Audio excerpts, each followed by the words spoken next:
현재 편향에 빠지면 안 됩니다. 그 말은 뭐냐면은 앞으로 이제 장수 리스크로 수명이 많이 길어지는데 30년 뒤에 이런 많은 사람들이 그래요. 다 물어보면은 뭐 내가 오래 살아봐야 내가 90세 이후를 걱정할 필요가 있겠나.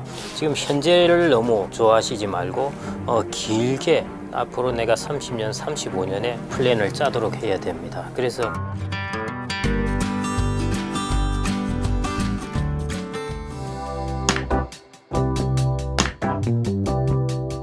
이거 되게 좋은 질문이라서 저도 곰곰이 생각을 해봤는데요. 이게 여러분들 잘 정리하시면 좋을 것 같습니다. 저도 처음으로 한 5가지를 정리해서 말씀을 드리는 것인데요. 가장 중요하게 저지르기 쉬운 실수 첫 번째, 은퇴자들은 플로우를 중시해야 됩니다. 그러니까 내가 돈을 5억 가지고 있다, 10억 가지고 있으면 될까 하는 것이 아니라요. 한 달에 나는 얼마의 소득이 필요하고 지금 자산으로 얼마의 소득을 만들어낼 수 있을까? 이걸 계속 계산해 보셔야 됩니다. 그래서 우리가 스톡이라고 그러죠. 내가 얼마를 가지고 있다는 것은 스톡입니다. 뭐 5억을 가지고 있다, 10억을 가지고 있다는데요. 그 다음에 내가 매년 혹은 한 달에 얼마의 소득을 만들어낼 수 있을까 하는 것은 흐름이라고 해서 이제 플로우라고 그럽니다. 그래서 사고방식을 그렇게 바꿔야 돼요. 나는 5억 가지고 있으니 됐다가 아니라요. 나는 한 달에 얼마 필요한데 지금 이 자산으로 한 달에 얼마를 죽을 때까지 만들어낼 수 있다 하는 것, 이 개념으로 계속 생각을 하셔야 됩니다. 그래서 사고를 그렇게 바꾸셔야 돼요. 젊을 때는 목표가 그겁니다. 나는 얼마를 모으겠다가 목표인데요. 이제 은퇴 후에는 내가 한 달에 얼마를 만들어내겠다가 이제 목표로 되어야 되는 것입니다. 그게 이제 첫 번째 중요한 부분이고요. 이제 우리가 가장 주의해야 될 점이고요. 그 다음에 두 번째, 우리가 은퇴 설계를 할 때 사람이 심리적으로 가장 빠지기 쉬운 것이 현재 편향이라는 게 있습니다. 그 말은 뭐냐면은 앞으로 이제 장수 리스크로 수명이 많이 길어지는데 30년 뒤에 이런 많은 사람들이 그래요. 다 물어보면은 뭐 내가 오래 살아봐야 내가 90세 이후를 걱정할 필요가 있겠나, 뭐 이런 이야기를 하는데요. 그래서 노후에 내가 95세 이렇게 되었을 때 내가 소득을 얼마를 만들어낼까, 이런 것까지 쭉 긴 미래를 생각지 않고요. 현재를 너무 좋아합니다. 그래서 모든 것들을 현재 중심으로 많이 이제 계획을 하게 되는데요. 특히 지금처럼 이제 장수 리스크라는 것이 이제 혹시 오래 살까 하는 것이 장수 리스크입니다. 그게 어느 때보다도 커졌기 때문에 현재 편향에 빠지면 안 됩니다. 사람은 유전적으로 현재를 중요하게 생각하게 되어 있습니다. 그것은 원시 시대의 일이에요. 수명도 짧고 워낙 불확실한 일이 많이 터지다 보니까 현재가 제일 중요합니다. 그런데 지금 세대 같은 경우에는 수명도 길어졌고 불확실성도 많이 줄었기 때문에요. 지금 현재를 너무 좋아하시지 말고 길게 앞으로 내가 30년, 35년의 플랜을 짜도록 해야 됩니다. 그래서 현재를 좋아하는 나의 심리적 극복을 심리적 편향을 되게 극복을 해야 되고요. 그게 이제 현재 편향을 극복하자. 그 다음에 세 번째가 조금 관련돼 있는데 장수 리스크를 너무 과소평가합니다. 제가 강의 가서 이제 여쭤보면은 그냥 남성분들은 그냥 80대 중반 이 정도로 생각을 하십니다. 그렇지 않습니다. 그리고 앞으로 아마 지금도 AI 기술이 이렇게 짧은 기간 동안에 급속하게 발전할지 할 줄은 아무도 생각을 못했어요. AI 전문가도 그렇게 생각을 못했습니다. 아마 의료나 이런 보건기술도 그에 못지않게 이제 발전을 하게 될 텐데요. 그러면 이제 내가 얼마나 오래 살지에 대한 장수 리스크 문제가 생겨납니다. 근데 많은 사람들이 현재 편향 때문에 장수 리스크를 과소평가해요. 과소평가하면은 안 됩니다. 그게 주의해야 될 부분이고요. 그 다음에 이제 내가 노후에 이제 나의 자산을 모아놓은 것이 있는데 이걸 어떤 식으로 배분을 할까 하는 데서 극단적으로 배분을 하면은 하여튼 안 됩니다. 극단적이라면은 한 극단에는 예금만 왕창 가지고 있겠다. 이것도 안 돼요. 그 다음에 야 이거 요즘 주식시장 좋은데 주식 왕창 가지고 있겠다. 이것도 안 됩니다. 젊을 때는 어느 정도의 극단이 필요할 수도 있습니다. 해도 가능하고요. 그런데 은퇴 후에는 절대 노입니다. 그래서 극단적인 자산 배분인데요. 극단적인 자산 배분이라니까 많은 사람들이 이제 주식에 관해서만 노다 이렇게 생각하는데 그 부분도 물론 당연합니다. 노후에는 주식의 비중을 좋더라도 좀 줄여나가야 돼요. 되고요. 더 극단적인 배분이 이제 안전해야 된다는 것 때문에 예금만 왕창 들고 있는 것입니다. 이것은 자기의 자산을 갉아먹는 것입니다. 그래서 이 부분 극단적인 자산 배분을 하여튼 지향해야 된다는 것이고요. 그 다음에 이제 인출을 이제 하게 될 텐데 내가 모아놓은 셈이 있다고 그러면은 거기서 이제 물을 퍼먹는 것입니다. 아니면은 창고에 이제 식량을 넣어놓고 인출을 하게 되는데요. 자 이제 인출을 할 때 제일 걱정이 이런 부분입니다. 내가 몇 년 동안 인출을 해야 될까? 창고에 곡식은 정해져 있는데 이 부분에 있어서 어떤 사람은 너무 초기에 과소하게 인출을 합니다. 그러다가 뒤에 가서 남아서 이제 막 그때 인출을 하는데요. 이제 삶을 좀 행복한 삶을 살 수 있는 것을 빼앗기게 되는 것이죠. 그 다음에 또 한편으로는 장술 리스크를 너무 과소평가해가지고 나이가 한 80, 85세를 넘어서 이제 먹을 게 없어지는 겁니다. 이걸 은퇴 파산이라고 그럽니다. 그래서 인출을 할 때 정말 여러 자산들을 잘 배치를 해야 됩니다. 예를 들어 종신토록 국가가 주는 종신연금은 어떻게 내가 어느 정도 배분을 하고, 그 다음에 민간에서 받는 연금은 어느 정도 하고, 내가 운용하는 자산은 어느 정도 하고, 이런 것들로 잘 배분을 해서요. 정말 인출이 중요합니다. 그래서 인출 부분에 있어서 너무 과소하게도 너무 초기에 과다하게도 안 하는 이런 인출 전략이 꼭 필요합니다. 그래서 이 5가지를 플로우를 봐야 된다는 것이고요. 현재 편향에 빠지지 않아야 된다. 그 다음에 장술 리스크를 과소평가하지 말아야 한다. 극단적인 자산 배분을 피해야 한다. 그 다음에 인출에 있어서 초기에 과다하거나 과소하거나 이런 부분을 피하고 합리적으로 인출 플랜을 짜야 한다. 이렇게 5가지로 볼 수 있습니다. 방금 자산 인출 얘기해 주셨는데 연금과 자산을 어떤 순서와 비율로 인출하는 것이 가장 현명한 방법입니까? 예, 제가 딱 큼직한 거 하나만 말씀드리겠습니다. 제가 이제 이걸 다른 말로 표현하면 선운용 혹은 선자산, 후연금 이렇게 보시면 되는데요. 고령은 크게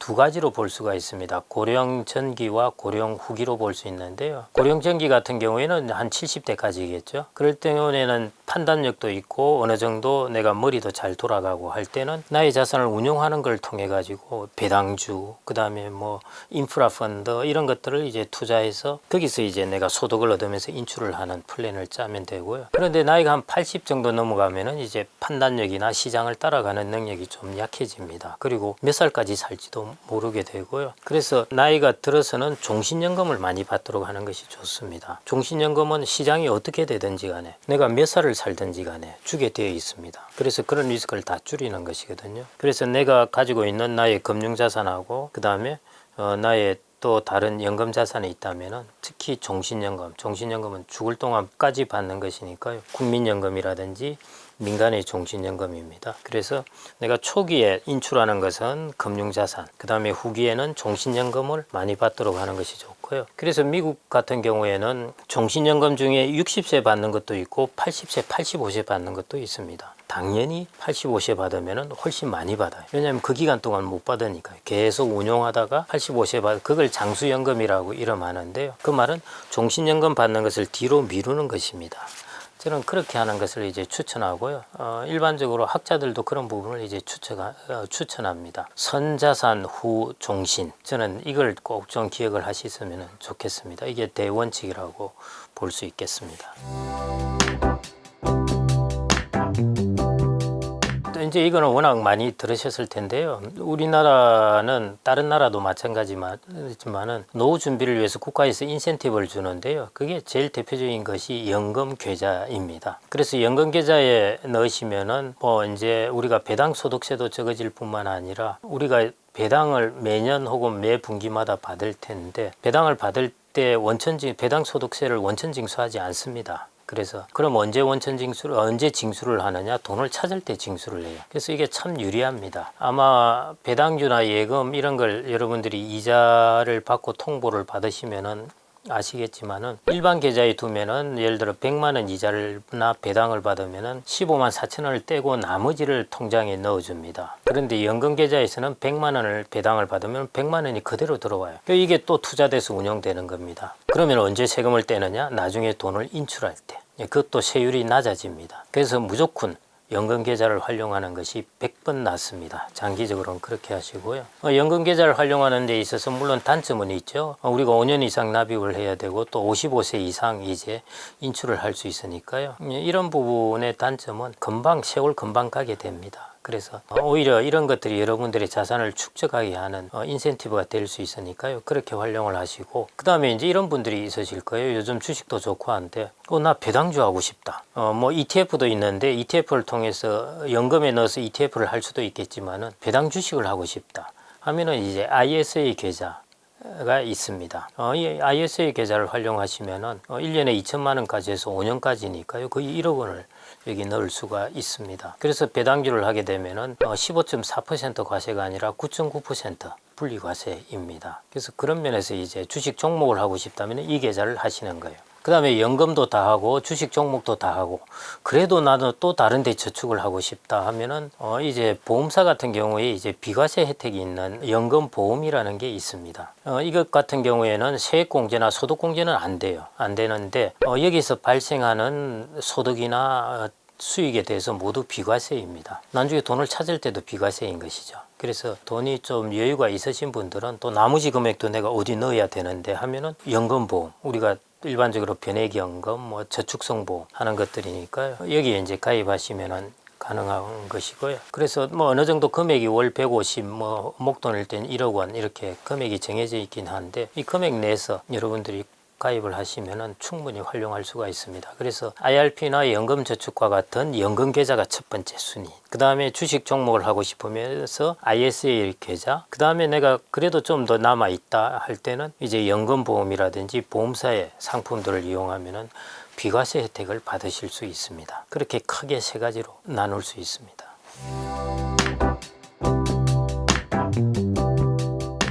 자금의 여유에 따라서 다를 텐데요. 그리고 직업 전망도 있고 이래서 이 부분에 대해서 이제 중립적이라고 생각하고 집값 전망은 중립적이라고 생각하고 일단 말씀을 드리겠습니다. 그렇게 본다면은 우리가 여하튼 주택연금을 받든 아무리 주택연금을 받는다 하더라도 주택연금은 대출입니다. 기본적으로 자기는 비싼 집에 거주하고 있는 것이고요. 비싼 집에 거주하는 것은 그 거주하는 기회비용이 있습니다. 그래서 여유가 있으신 분들은 뭐 그렇게 하시가도 되는데 여유가 그렇게 썩 많지 않으신 분들 같은 경우에는 아무래도 집을 줄이고 그 다음에 현금을 캐시아웃을 좀 하고 그 다음에 나머지 집 또 새로 들어간 집을 주택연금을 나중에 받으면 됩니다. 그렇게 활용하시는 거고요. 그 말은 전적으로 말해서 큰 집에 살면서 주택연금을 받으나 내가 조금 작은 집으로 옮겨서 캐시아웃을 하고 그 다음에 주택연금을 받으나 주택연금은 어차피 대출이기 때문에 수익성 여부와 관계가 없습니다. 아무래도 큰 집에 있는 것이 집의 거주 비용을 높입니다. 예를 들어 30억짜리 집에 있다 하면은 4%만 하더라도 1년에 1억 2천이잖아요. 그게 거주 비용이라는 것입니다. 근데 15억짜리 집에 있다 하면은 4%로 하면 6천만 원. 1억 2천하고 6천만 원 차이인 것이지 거주 비용을 내가 부담하고 있다는 것입니다. 그래서 그걸 다른 말로 한다면은 내가 30억짜리 있는데 15억짜리로 옮기면서 15억을 캐시아웃을 해서 이걸 자산에 운용을 해서 수익을 얻으면은 이게 훨씬 낫겠죠. 그럼 주택연금 금액이 클수록 많이 받는데 하는데 누차 말씀드리지만은 주택연금은 내가 받는 수익이 아니라 대출입니다. 대출이기 때문에 그게 수익하고 계산될 수는 없기 때문에 그 생각할 필요가 없어요. 그렇게 판단하시면 됩니다. 예, 좋은 질문이시고요. 연금을 그러면 잘 파악을 하셔야 됩니다. 연금 중에 우리가 물가에 연동해서 금액을 지급해주는 연금이 있습니다. 그 공적연금뿐이에요, 사실은. 그래서 국민연금, 사학연금, 공무원연금, 군인연금 이런 공적연금은 이제 물가에 연동해서 변화시켜줍니다. 기초연금도 이제 조금씩 올려주죠. 물가 연동은 아니지만 올려줍니다. 그래서 이제 공적연금은 정확하게 소비자 물가지수에 연동해서 정확하게 딱 올려줍니다. 그만큼. 그래서 이 부분은 구매력을 걱정하실 필요가 없어요. 그런데 우리가 민간에서 받는 정액연금이라는 게 있습니다. 예를 들어 월 50만 원 받는다 하는 것은 정액이기 때문에 나중에 10년 뒤에도 이제 그 정도 받을 가능성이 큰 것이죠. 이런 연금 같은 경우에는 이제 지금 50만 원으로 계산하지 말고 20년 뒤에 내가 이게 얼마쯤 될까를 생각해 보시면은 당연히 가치가 이제 떨어지겠죠. 그러면은 이제 우리가 어떻게 해야 되느냐 하는 것이죠. 그래서 정액연금은 여러분들이 그냥 저축성 보험 혹은 저축성 연금이라고 생각하시면 됩니다. 내가 그 채권에 운용하고 거기서 그냥 돈을 일정하게 뽑아 쓴다 이렇게 보시면 되기 때문에요. 물가에 연동되는 부분 혹은 구매력이 떨어질 가능성이 큽니다. 그래서 이 부분의 비중을 너무 많이 가지고 계시다 보면은 내가 안정성은 확보되는데 수익성이 떨어져요. 그래서 아까 말씀드린 공적연금은 정말 많으면 많을수록 좋습니다. 이것만큼 퀄리티 좋은 연금은 없으니까요. 최대한 많이 챙길 수 있는 대로 챙기는 것이 제일 좋고 그 다음에 정액연금과의 의사결정인데요. 정액연금을 너무 많이 하면 수익성이 떨어져요. 이것을 적정한 정도로 나의 이제 적정한 생활비를 보존할 정도로까지 정도 하시고요. 나머지는 그러면 뭘로 하냐 하면은 배당주라든지 인프라 펀드라든지 그 다음에 리처 중에서도 차익 비율이 낮은 리처, 차익 비율이 높은 리처는 위험해요. 여러분들이 돈을 빌리지 않았지만은 차익 비율이 높은 리처에 투자한 것은 여러분들이 간접적으로 돈을 빌린 거하고 똑같습니다. 그래서 차익 비율이 낮은 리처, 그 다음에 인프라 펀드, 배당주 이런 것들을 통해서 이제 장기적으로 갖고 계시면은 그렇게 되면은 구매력을 어느 정도 유지할 수 있고 구매력 이상을 좀 얻을 수도 있습니다. 그래서 아까 제가 극단적인 자산 배분을 하지 말아야 된다는 것인데요. 예를 들어 정액연금이 좋다고 이거 확정적이니까 모두 갖고 있으면 수익성이 뚝 떨어져 버려요. 그 수익성을 커버할 수 있는 것이 배당주, 인프라, 그 다음에 차익 비율이 낮은 리처 이런 것들을 통해서 구매력을 확보하는 것 그게 꼭 필요합니다.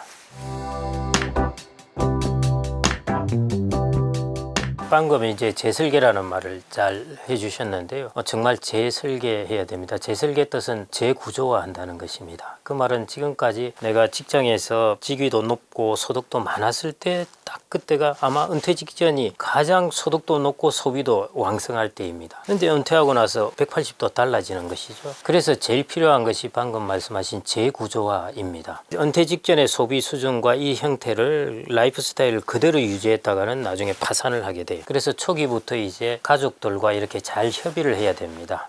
이제 돈을 버는 가장이 독단적으로 이야기하면 이것도 그 상황을 잘 모르는 가족의 반발이 있을 수도 있어요. 갑작스럽게 왜 이렇게 생활비가 줄어들어야 되지? 그럴 수 있기 때문에요. 그걸 이제 잘 설득을 해서 우리가 지출 구조를 새로 짜야 한다. 이렇게 해야 되고요. 그래서 그게 제일 중요한 출발점입니다. 새로 지출 구조를 짜야 한다는 것. 과거에 얽매이지 말아야 된다는 것. 그게 제일 중요한 출발점이고요. 그러면 이제 어떻게 짜야 되느냐 하는 거에 제일 중요한 것이 이제 고정비용 나가는 것입니다. 뭐든 제일 무서운 게 고정비용이에요. 가변비용은 내가 안 쓰면 돼요. 그런데 고정비용은 벌이가 없더라도 계속 나가야 됩니다. 그 고정비용이 뭐냐면은 주택 관련된 비용, 그 다음에 자동차 관련된 비용, 이런 것들이죠. 그 다음에 보험 관련된 비용, 이게 고정 비용입니다. 그래서 우리가 자동차도 이제 다운시프트를 좀 해야 되고요. 주택도 다운시프트를 할 수 있으면 해야 되고, 그래서 심지어 이제는 보험도 다운시프트를 해야 된다고 이야기를 합니다. 어떤 분들 같은 경우에 저도 생활이 참 어렵다고 해서 보았는데 한 달에 보험, 실손보험 들어가니까 50만 원씩 이렇게 들어가시는 분도 있었어요. 과다한 것이죠. 그 고정 비용입니다. 이런 것들을 이제 줄여 나가는 것이고요. 첫 번째 이제 고정 비용. 이제 내가 재설계해야 되겠다 마음을 먹으면은 첫 번째 고정 비용을 이제 한번 체크를 해야 되고요. 그 다음에 자녀 지원하던 부분. 우리나라는 이 부분이 꽤 큰데 내가 자녀를 어디까지 지원할지 하는 부분을 명확히 하셔야 됩니다. 그래서 자녀 지원하던 부분들을 이제 교육이 끝났다면은 이제 좀 중단하는 것이 맞지 않겠는가 이렇게 좀 보고요. 내가 아직은 자산이 있으니까 해도 되겠지 하시지 말고 지출 자체, 플로우 자체를 이제 소득에 맞게 어느 정도 조정을 해야 됩니다. 소득이 줄어드는데 지출은 그대로 있으면 적자입니다. 계속 적자를 가면은 이제 나중에 빨리 자산이 소진되기 때문에 그래서 자녀 관련된 것들 이런 부분도 이제 과감하게 좀 정리를 하셔야 되고요. 그 다음에 이제 임의 지출은 소득이 좀 생기면은 가고 생기지 않으면은 뭐 안 가시면 됩니다. 임의 지출이라는 것이 외식비라든지 해외 여행을 간다든지 하는 것들은요. 이게 꼭 모든 것을 가지 말라는 것은 아니고 이것은 가변 비용입니다. 내 소득이 좀 생기면은 가셔도 되고 또 안 가면은 줄이면 되는 것입니다. 그렇게 이제 조정을 하시면 될 것 같고요. 그 다음에 이렇게 지출을 이제 다운시프트 이제 기여를 한 달씩 내리듯이 조정을 하지만은 조금 대비하셔야 될 것이 이렇게 절약하면서 나머지 부분을 대비하셔야 될 것이 이제 70대 이후에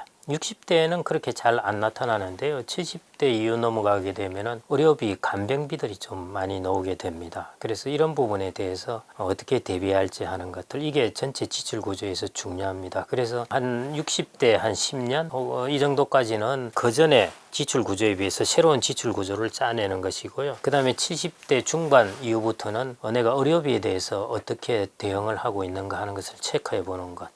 이것이 지출 구조에서 우리가 은퇴 전과 완전히 다른 부분이라고 볼 수가 있겠습니다. 그래서 나의 소득의 나의 자산의 일정 부분을 이제 그 대비해서 10, 20% 이렇게 떼내 가지고 이제 여기 나중에 지출에 의료비 지출에 쓰겠다 하는 것도 중요하고요. 그다음에 이제 우리가 건강보험 제도나 장기요양보험 이런 것들은 잘 돼 있습니다. 특히 건강보험은요. 그런데 건강보험 중에 비급여 항목이 있잖아요. 이런 것 때문에 실손보험 중에서도 최소한으로 우리가 건강보험의 비급여라든지 이런 부분을 좀 커버할 수 있을 정도의 실손보험이 이제 필요하다는 것이고요. 그다음에 장기요양 요양보험이 있다고 하더라도 우리가 치매나 그다음에 중풍이나 이런 것들에 대비한 이 간병비가 어렵습니다. 그래서 여기에 대한 대비 이렇게 돼 있으면은 우리나라의 노후 건강보험 시스템 과 관련해서는 어느 정도 보완을 할 수가 있으니까요. 그렇게 하시면 될 것 같고, 실손보험 같은 경우는 그래서 너무 과하게 하실 필요 없고, 건강보험의 비급여 항목 정도를 커버할 수 있게 해놓고, 그 다음에 뭔가 하나 발생했을 때는 내가 자산에서 리저브 해놓았던 것으로 이제 활용하시면 될 것 같습니다.